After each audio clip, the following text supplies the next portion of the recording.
Magandang gabi, pambungad sa ating newscast. Dama pa rin ang takot sa mga residente sa Davao Region matapos kasi ang pagtama ng magnitude 7.4 na lindol nitong Biyernes ng umaga. Naitala muli ang malakas na aftershock ngayong gabi, dahilan para muling itaas ng PHIVOLCS ang tsunami warning doon.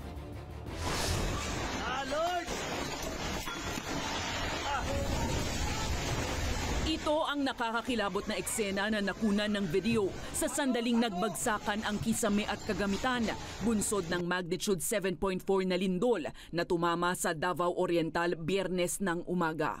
Tabang Lord! Lord!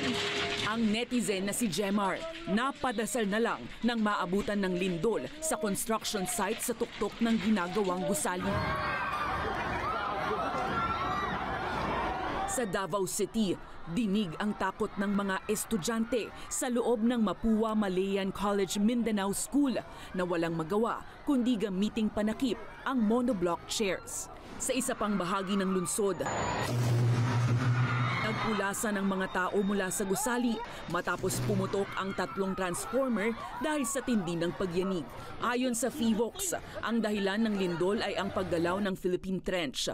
Bukod sa pagyanig, nagkaroon din ng banta ng tsunami. It's vertical and that's the reason why we issued a tsunami advisory because there might be a displacement of the sea floor. Sa kasawiang palad, patay ang isang hindi pa nakikilalang babae sa Mati City, Davao Oriental matapos mabagsakan ng semento. Narecover naman ang isang bangkay sa landslide area sa Gamayan, Pantukan, Davao de Oro.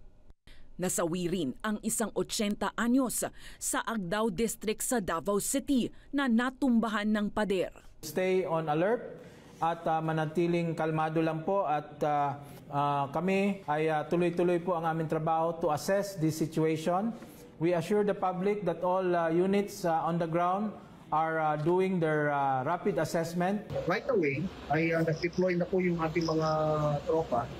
First of all, they're ready to do rescue and retrieval operations, but also they are there to assist yung ating OCD in the assessment of the damage. Tiniyak naman ng pamahalaan ang mabilis na aksyon at pag-ayuda sa mga apektado ng lindol. Of course, kami dito sa Congress will do our best also to find ways paano mapabilis ang tulong para sa mga nalindol.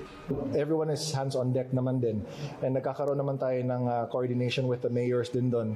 Sa ngayon, aabot na sa mahigit 200 ang naitalang aftershocks ng PHIVOLCS sa lugar.